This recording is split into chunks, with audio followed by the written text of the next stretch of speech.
आज हम सामोरा मार्शल की जिंदगी, उनके विचार और मोजाम्बिक पर उनकी जो छाप रही उसे समझने की कोशिश कर रहे हैं। हमारे पास जो जानकारी है वो एक काफ़ी डिटेल में लिखे गए लेख पर आधारित है।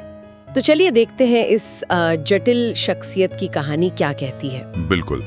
मार्शल 1933 में पैदा हुए। जाहिर है उस दौर में जब अफ्रीका पर आप देखें तो औपनिवेशिक ताकतों का राज था। वो सिर्फ एक नेता नहीं थे। उनकी कहानी में 20वीं सदी के अफ्रीका के पूरे संघर्ष, आजादी की लड़ाई, विचारधाराओं का टकराव और वो अधूरे सपने, सब कुछ दिखता है। और उनकी विचारधारा भी काफी दिलचस्प थी। मार्क्सवादी लेनिनवादी सोच से प्रभावित थे। हाँ। जो साम्राज्यवाद के तो खिलाफ थी ही और एक नए समाज का सपना भी दिखाती थी, पर साथ ही उनमें गजब का करिश्मा था। लोग एकदम खिंचे चले आते थे उनकी तरफ। हाँ, ये कमाल का मेल था, करिश्मा और विचारधारा दोनों। देखो 1975 में जब मोजाम्बिक आजाद हुआ तो उन्होंने सिर्फ पुर्तगाल को नहीं बल्कि पूंजीवाद को भी दुश्मन बताया। अच्छा। और दिलचस्प बात यह कि उन्होंने मजदूरों को क्रांति का क्या कहते हैं, अगुआ कहा। हाँ। जबकि वो आबादी का बहुत छोटा सा हिस्सा थे। हाँ, ज्यादातर लोग तो किसान थे वहाँ। सही कहा, ज्यादातर किसान। और एक और अजीब बात, वो आदिवासी पहचान और पुरानी सत्ता संरचनाओं को खत्म करना चाहते थे, पर वो खुद शाही खानदान से थे। उनके दादा मशहूर गुंगुनाना के रिश्तेदार थे। हाँ बिल्कुल, ये एक विरोधाभास तो है। हाँ। पर इस शाही विरासत ने अनजाने में ही सही उन्हें खासकर गांव के लोगों के बीच एक खास रुतबा या वैधता जरूर दी। शायद ये दिखाता है कि जड़ों से पूरी तरह कटना कितना मुश्किल होता है, भले ही आप कितनी भी कोशिश करें। तो आजादी के बाद क्या हुआ? चीजें कैसे बदली?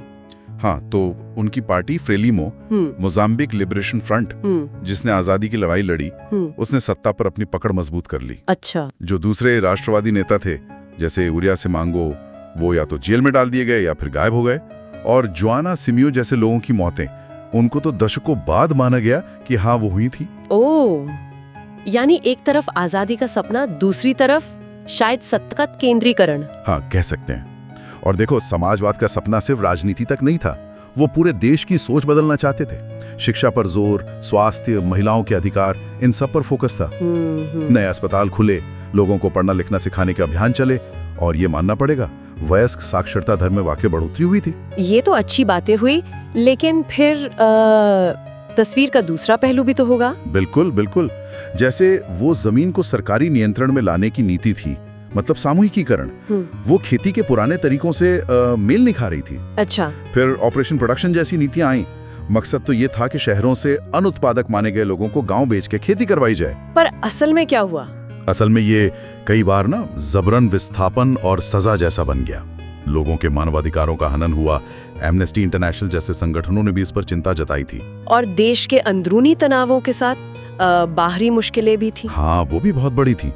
पड़ोसी रोडेशिया, जो तब श्वेत शासन में था, और बाद में दक्षिण अफ्रीका, इन्होंने रेनामो नाम के एक विद्रोही गुट को खड़ा कर दिया। रेनामो? हाँ, और इसने एक बहुत ही क्रूर भयानक गृह युद्ध छेड़ दिया।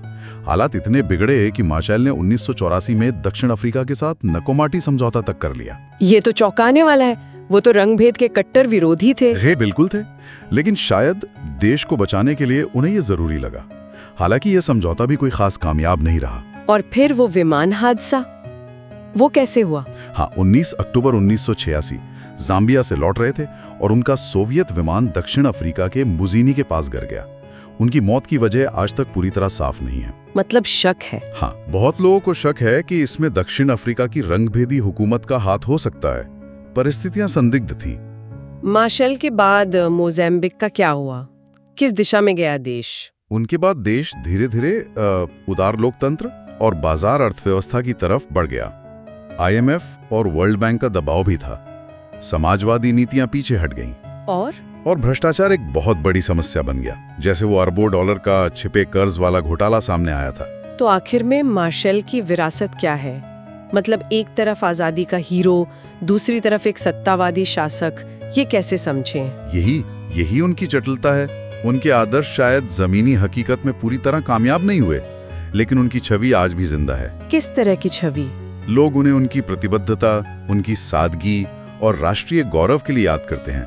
और ये बात भी अहम है, जैसा आपने शुरू में कहा था लेख में, कि वो गरीब मरे जो अफ्रीकी नेताओं में कम ही देखने को मिलता है ना? हाँ, ये बात तो है, लेकिन उनके दौर के दमन और वो मनमानी गिरफ्तारियां, उन्हें भी तो नजरअंदाज नहीं किया जा सकता। बिल्कुल नहीं किया जा सकता, उसे भी देखना होगा।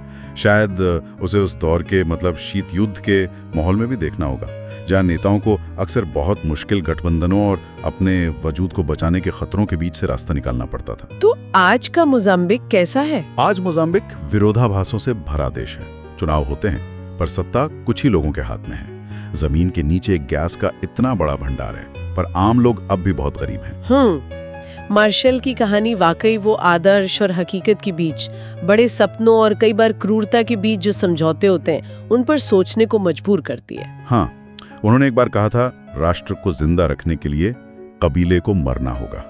आज देखिए, शायद इसका उल्टा सच लग रहा है कई जगहों पर। शायद मार्शल की जिंदगी का सबसे बड़ा सबक, जैसा लेख इशारा करता है, वो राजनीतिक कम और नैतिक ज्यादा है। मतलब गरीबी में मर कर उन्होंने लीडरशिप का एक ऐसा मॉडल पेश किया जो आज के दौर में शायद सपना सा लगे। लेकिन सपने भी जरूरी होते हैं, है ना? और शायद यही वजह है कि आज भी मोजाम्बिक में ये सवाल कहीं ना कहीं गूंजता है, अगर सामोरा होते तो क्या करते? हाँ, शायद यही उनकी असली स्थायी विरासत।